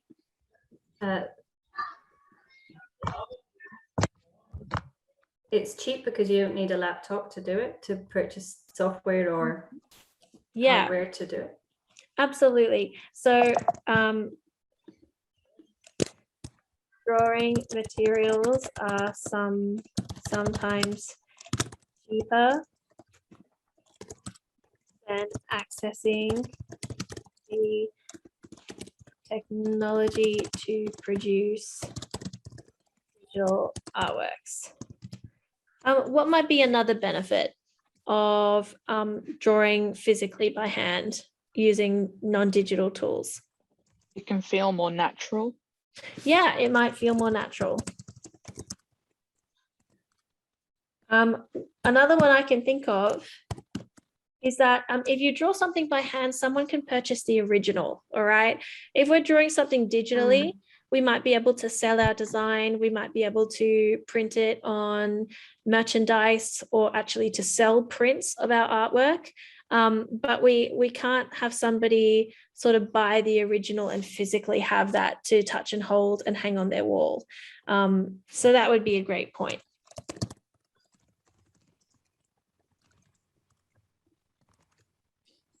Alrighty, and what might be a limitation of non-digital drawing? You can't quickly sort of copy and paste to make changes or experiment with the same image. Can't quickly copy, paste, experiment. I also think a big one is that there is no undo button in real life. That undo button is amazing if you make a mistake. Can't use an undo button to reverse a mistake. And another thing we mentioned just before, we mentioned that with a physical artwork, it is of course still possible to produce prints. That's not a problem, but it might be a bit more of a process to produce those prints if they're not already in existence online. So more involved if you wish to produce prints because the artwork will need to be photographed or converted digitally. There could be some possible limitations for us. Now let's describe one way that the use of hand drawing could be advantageous over digital drawing in your own creative practice. So now we're thinking about you as an artist, what you like to do in your everyday process. Why in your everyday process would hand drawing be more beneficial? So I'll actually start for this to get us going. For me, I think hand drawing would be more beneficial for my practice than digital drawing, because a lot of the works I do are one-off original commissions, things like portraits of loved ones. So it doesn't necessarily make sense for me to need to have them be online drawings, and people are really looking from me personally for a physical drawing where they can see the smudging by hand. That's one of the attractions of my particular style. That could be what I could write there for my own situation. Can anyone think about how this question might apply to them and their own practice? But the fact that, like, if you make a mistake when you're doing a drawing or something and it's harder to erase, a lot of the time you try and incorporate it into the drawing rather than getting rid of it completely, which when you do a digital drawing, you can just immediately undo if you don't like it. So like being a perfectionist when you're doing digital drawing. Oh, okay, cool. That's actually an interesting one. So yeah, Rachel could, I think that was Rachel. Was that you, Rachel? Yeah. Rachel could pop here that she finds that when she does digital art, she's more of a perfectionist. And when she does hand-drawn art, she actually maybe has a bit more freedom to feel that she can make mistakes and try and incorporate it in there, or it actually preserves more of her kind of human mark making because she can't reverse some of those mistakes. I think that's a really cool point, Rachel. Sometimes it can actually be refreshing to see those little imperfections in our own artworks. Would anyone else like to have a go? Otherwise, we'll move on to the next question. No, that's okay. Let's move on. So now we're going to list 2 beneficial characteristics and 1 limitation of drawing digitally. Alrighty, so we did that for traditional drawing. Now we're doing the same thing here. So we're thinking of 2 benefits and a limitation of digital drawing. Who can think of our first benefit? It has an undo button. Yeah, exactly. They're kind of just all the opposites of what we've done. Yeah. It has an undo button. Another thing that we can do, copy and paste to experiment. We can copy and paste. We can print and mass produce easily. Beautiful. What might be a limitation of digital drawing? Well, you just you kind of lose the human idiosyncratic style of the hand in digital. Yep. Use the human. You used a beautiful word there. I can't recall what idiosyncratic. I don't know how to spell it either. You caught me. I don't know how to spell a word. So we lose the human quality and potential for mistake making. Beautiful. That would be a great limitation. And it's asking us to describe 2 ways where the use of digital drawing could actually be advantageous over hand drawing for our own creative practice. So again, using the example of myself, maybe digital drawing would be more advantageous for me because I'm a very slow art maker. And so maybe if I had the option to be selling prints in between creating my own commission work, that would be a better source of income for me than just relying on that commission work. So that would be what I would put there. Does anyone have another answer for that question?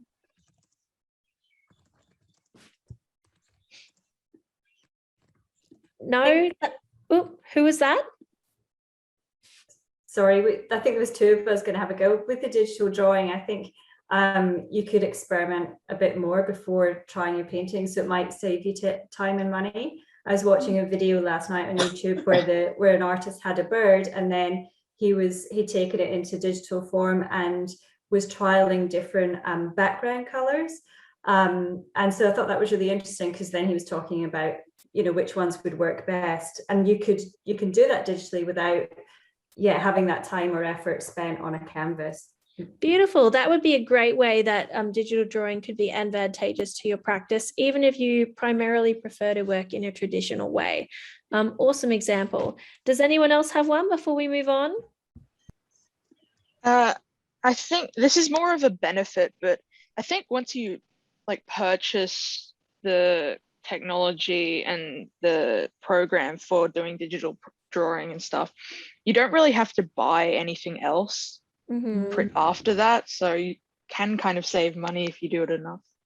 Yeah, absolutely. So in the short term, drawing materials might be cheaper, but in the long term, having the program there so that you can use it whenever you want could be much cheaper if you're going to sort of make more of a switch and use the technology enough to justify the expense. That's really true, Rachel. Can I ask what drawing program should we be using if we did do that? Alrighty, so I actually primarily work traditionally. There's probably other tutors who'd be better suited to answer this question. Maybe someone like Krista Brennan. I think she has a bit of a play. I've heard that things like Procreate are really good. I'm actually also going through the process of trying to experiment more with online mediums myself. So I'm kind of actually in the same boat asking the same questions as you. Okay. Yeah, but I've also, there's lots of great online content, YouTube videos of people explaining your different options as well. So I'd recommend doing some research, watching some videos. Alrighty. Thanks, So Martin. that was, oh, Martin, yes. Would you like to chip in? No, that's okay. Oh, here we go. Just in the chat. Beautiful. Try GIMP. Beautiful. Yeah, we can. That's a great example. I actually haven't heard of that before, so I'm going to have to do some research now tonight as well. Awesome. If anyone else has any suggestions, drop them in the chat for us because we can all learn from each other. Okay, so that was item 11. Now we're going to move on to items 12 to 14 very quickly. And this is all about communicating ideas and concepts through drawing. And here I have a little example of mine. This is a drawing of my grandfather I did. And I've put that in there because I wanted to stress that working from personal experience in terms of coming up with your ideas and concepts is always, I think, more genuine. So this artwork was about getting to know him because he died when I was in year 2 in school. And so I wanted to draw him to kind of feel like I could properly get acquainted with him as a young adult. And that was almost like a bit of a grieving exercise for myself and my family. So I think that if you've got an experience, if you've got a story to tell, if you've got a way of using artwork to help others, I think that makes beautiful concepts and ideas. But let's take a look at specifically what it's asking for us. So it's asking for us to submit photos of at least 2 completed drawings, the way you've communicated your own ideas or concepts. So you're going to need to now actually demonstrate 2 resolved, full finished drawings. So these can't be experimentations. They can't be just little bits and pieces. It's got to be a completed artwork. With that being said, just because it's small doesn't mean it's not a completed artwork, okay? It's okay if it's small, it doesn't matter on the scale. It's about it being resolved. So for your experiments, they don't necessarily have to be finished. They can be just kind of scrappy little things that you're doing to have a play. But your actual final artworks need to be resolved. And so I've got another example here of where I've resolved a conflict, not a conflict, oh my goodness, a concept. This was another uni project. And this was sort of an idea about the universe and about how it kind of, here's Earth here at the beginning, and it sort of was this big stream of consciousness. I've got strands of DNA and animals and bits of the galaxy and all sorts of things in here. And then it all kind of just disappeared into this vortex, this little black hole at the end. And I displayed it. This is also a great example of unique presentation because I hired out a little satellite room and I displayed it in this big strip the whole way around the room. So you could walk through the room and follow the story. And one of my concept was really largely based on the idea of also creation myths. I was really interested in the idea of like a world being created. And then oftentimes, because I'm an ancient history student, I also learn about kind of legends and tales about the world also having an end. And that's this idea of this great big vortex at the end as well. So that's how I communicated that knowledge about different societies' way of understanding the world and the beginning and the end through drawing here. That's awesome. Thank you. So those would be 2 things that I could submit here. It's only asking you for 2 drawings, although I would kind of consider this to be 1 continuous drawing. It's a lot. You're not being asked to complete something as big as this. This could almost even constitute a whole body of work here. But if you did have something like this that was more unique, you could also consider it as a drawing too. It's just about sort of what you've produced so far, what you're going to be able to produce in coming terms. Make sure you're planning how many of whatever medium you need to be doing. If you need 2 drawings, try and factor that into your term and into your lessons with your tutors. If you need so many paintings, factor that in as well. So I would just upload those images here for 12. And then I would move on to question 13. The following questions refer to the 2 completed drawings that you are required to upload in item 12. So I would need to now describe the ideas or concepts that I attempted to communicate. So for me, my first one was about grief, and my second one was about creation and end of the world stories throughout history. So I would just write something brief there about that, explaining my area of interest, and then detail the strategies or techniques you use to convey these ideas. So I can use all of my classical traditional drawing techniques here, like we discussed earlier. For example, that chiaroscuro lighting, things to do with juxtaposition and rendering and creating realism. For my second one, that's a little bit more contemporary, a little bit more stylized. So I can talk about using spirals, and I can talk about using, I can't remember I knew it at the time, the shape of that DNA strand has a special name, and I was focusing on that for this artwork as well. So I could look that up and mention that here. I could also talk about creating a continuous drawing that stitches together in terms of my techniques. And this is also charcoal. So I could talk about erasure and lifting pigment and smudging, all of those good things. Then you're going to identify challenges you faced. So I could talk about, in fact, this was the exact artwork where I had to get Christina Ora to introduce me to a mole stick. It was actually part of my HSC major work. So I could talk about how she helped me to overcome that challenge. And then for the second part of this question, for my second artwork, I could discuss issues with presentation and getting all of my artworks individually to line up. Consider how you will professionally present your 2 completed drawings. So the first one I got framed, and the second one I wrapped around that room. And so I would need to go into detail about why I made those choices, were they effective, and also try and justify why I felt that was the most professional way of presenting my artwork. And then it's going to ask me, what are some ways that you've used or could use to evaluate the success of communicating your ideas? Can we think of how we might evaluate our own success? Does anyone have any ideas? Tutor feedback, peer feedback. Beautiful. Tutor feedback. Peer feedback. Peer feedback. Post on Instagram and see how many likes you get or comments. Awesome. So we could actually use social media to gather feedback.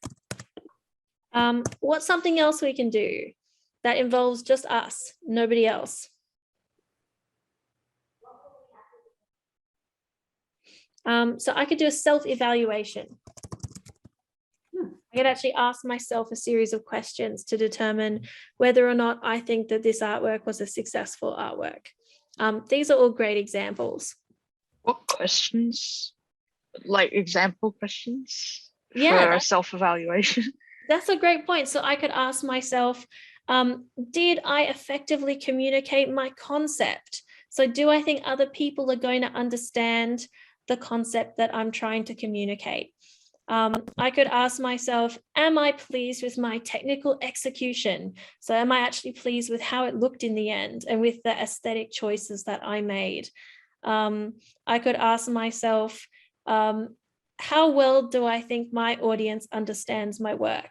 And I might do that after collecting some tutor and peer feedback. And then I might do a little self-reflection about that feedback I got, just to kind of decide how I could improve in the future and what I'm doing well currently. Those would be the sorts of things I could do there. Okay, thank you. No worries. And now it's actually going to ask us to do that down here. How successful do you believe you were in communicating the idea and the concept through your material? So there's two parts to this question. We have to talk about, was our idea effective? And then we also have to talk about, were our materials effective? So we can't just talk about one without the other. We have to talk about how they interlock and how they interact with each other. And then it's also asking us, is there anything we could have done to communicate more effectively? So how was your idea successful? How did you successfully communicate it through your materials? And is there any way you could improve it? Those are the three things they're wanting from you there. Alrighty, and let's see what else we have to do. Now we're going to do a bit of a general reflection on our drawing tools for visual representation. So list 2 ways that you've used drawing and visual representation in the development of your professional practice. So before we thought about all the different ways it might benefit our professional practice, now you're going to list 2 things that you will actually do to incorporate drawing into your professional practice. So maybe you're going to say, Ryan brought up last time, I use drawing to create thumbnail sketches. What was one of the other ones we suggested? So things you're actually doing.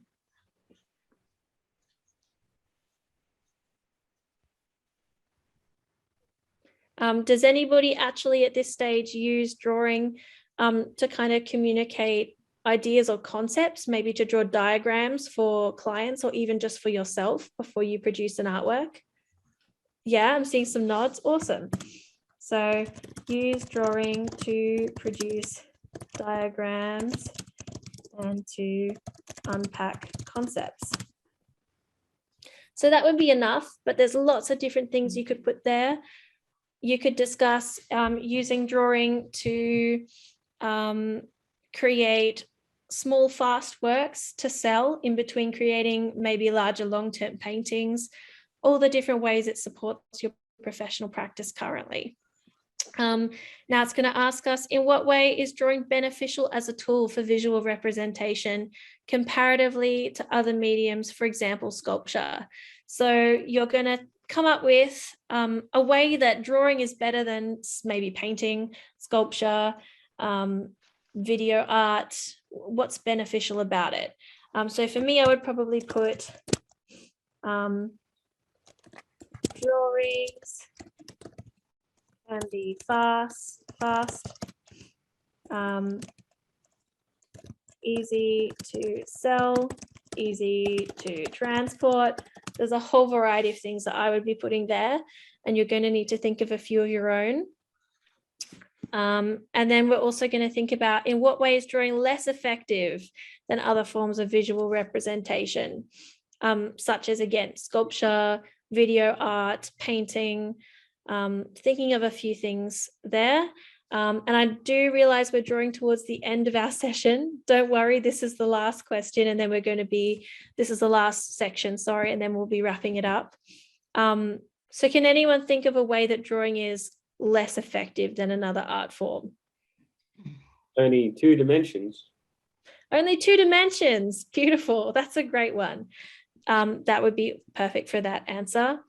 Now it's going to ask us, how has experimentation for the purposes of this assessment task affected the way that you use drawing as a medium? So we're thinking about when it asked us to experiment with compositional space, when it asked us to develop mixed media experimentations and multicolored visuals, all those little projects we did. We're going to talk here about how it might influence the way that you conduct drawing in the future, or for the purposes of these two drawings you're producing at the end here. And now it's going to ask, how has experimentation with drawing assisted you in the process of problem solving? So here we just talked about how experimentation influences our drawing as a whole. Now we're actually going to talk about how we could use it if we came across a problem in our art making. So for example, maybe I am struggling with, trying to represent water in a way which is effective. So maybe I'm actually going to have a play with something a little bit more fluid, like ink, to try and create a feeling of water. And so I'll need to conduct some experimentations to do that. So you're going to think of kind of two ways that it might help you to problem solve. It could be specific examples, or it could be more general. You might just put something like, experimentation allows me to trial something before I put it on the final surface of my artwork. And so that's a way that it can assist me in solving problems. And then the final question here, what is your preferred favorite tool for visual representation and why is it the case? So now that we've gone through this whole process, it's wanting you to think about, yeah, someone's showing me their pencil and that looks like my favorite type of pencil too. Is that a Progresso? Oh, I think you're on mute. It's not, but I do have Progresso, just not in my hand for writing these notes. Very similar though. Yeah. So yeah, now you're basically going to identify your favorite drawing tool here and just justify why. So that'll be personal for each of you. And now we've come to the end of this assessment task. You will notice some of our tasks have this other resources and reference section down the bottom. That's so that in the future, if we want to, we can give you guys some videos to watch or some other things to take a peek at. And congratulations, we have now reached the end of our task. And so as always, if you have any struggles in the future with this assessment task, if you need help, please don't hesitate to contact Sydney Art School and book an assessment assistance can't speak anymore. An assessment assistance consultation with either Krista Brennan or myself. We're always happy to help. At the moment, we're offering Zoom consultations or phone calls. Also, remember that you're permitted multiple attempts. So please don't worry if something goes wrong the first time. And it's always best to just jump in and have a peek because you can come back to it. You don't have to complete it in one go. And other than that, happy art making. Well done, everybody. Before we shut off, does anyone have any last minute questions? Amanda, I have a question. Yes. I can see in the assessment at the end is attempts remaining. What does those mean? So your attempts is how many times you've tried that question. So you'll be given a certain number of attempts for the assessment task. Each time you try and complete the assessment task, that's one attempt. So that's just showing you how many tries you have left before you might need to contact the art school and have a discussion about how we can move forward if you haven't passed in the number of attempts that you've been allocated. Does that make sense? Perfect. Yeah. Yeah, and then this assessment only we have 3 opportunities for do it. Yep, you have 3 opportunities, but also remember, if it doesn't go right the first opportunity, you're not just going to be told to jump in and figure it out.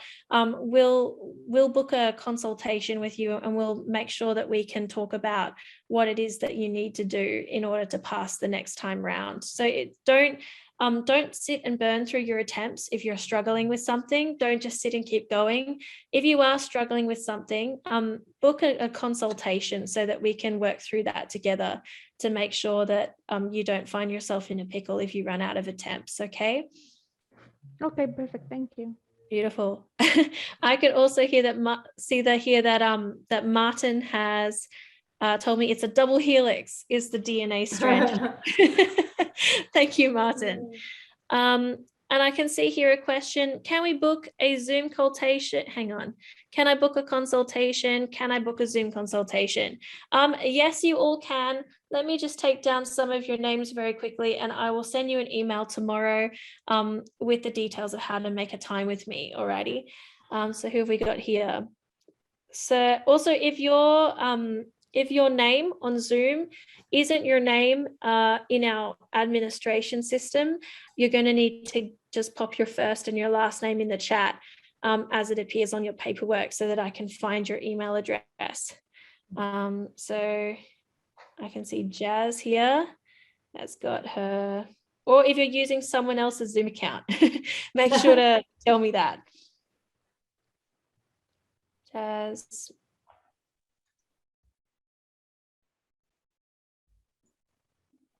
Samantha, before we head off, I just want to say a huge thanks from everyone, because you can see how much work you've put into that presentation, and you've given everybody such a huge help to complete that. So I'm sure everyone appreciates what you've done. That's so kind. Yeah, thank you so much. You're very welcome. It's been a real pleasure. I've really enjoyed it. And your participation and your assistance in helping me get through this also has been really fantastic. So thank you very much. Yes, thank you. Here we go. So can I just ask one quick question? Yes, you can. Because I only started the diploma in term 2, I still haven't finished the first drawing assessment. So do I have to finish that first before I go on to this one? So my understanding is that the order of in which you do your assessment tasks, we have a recommended order. That's to help you make sure that you're staying on track to graduate on time. But you can actually go into the assessments and do them in any order at any time, is my understanding, although I'm sure Martin will correct me if that's not right. That's okay. So you are going to have to complete it at some point in order to complete your course. But as long as you get all of the course content completed within your allocated enrollment period, you'll be absolutely fine. You're not going to fail something if you did the wrong order and did something else first, okay? Thanks, Sam, and thank you very much for your time. Must be very draining. You're so welcome. You're very welcome. Alrighty. Also, if you didn't get your name here in the comments, or if you don't receive an email from me if you've requested one to book a consultation, just make sure to get in touch with Sydney Art School and they can send me an email so that we can sort that out. All right, everybody. Sam, can I ask you one more question? Yes. Yeah. Sorry.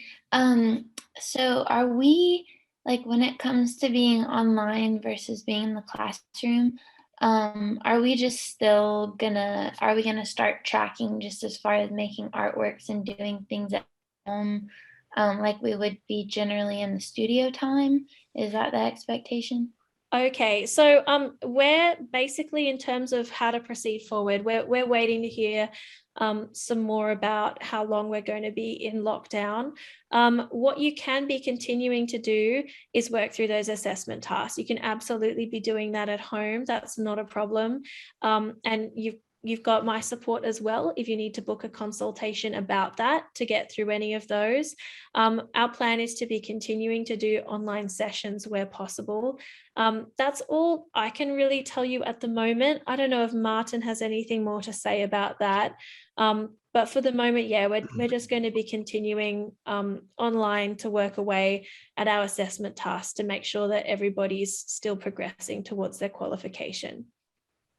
If the lockdown ends up like going on for longer than the 3 weeks, does that mean we'll be doing some of the classes on Zoom? Because I'm assuming for classes like jewelry making and printmaking, we won't be able to do it. Hang on. We're just waiting to hear what the situation will be this Friday. So as soon as we work out what is happening, we will email everybody. Okay. So we just need to just wait and see what the outcome is. Okay. At the moment. Mm-hmm.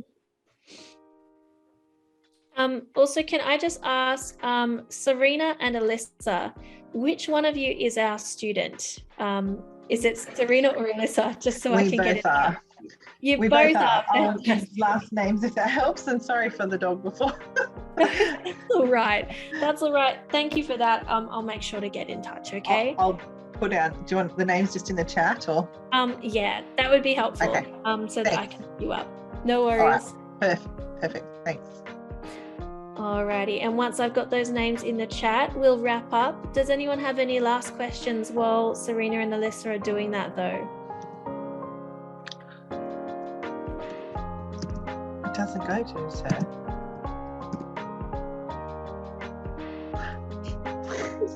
I'm getting there. Hang on. I can get those emails to you, Sam. Oh, you can. Thank you very much, Sue. I appreciate it.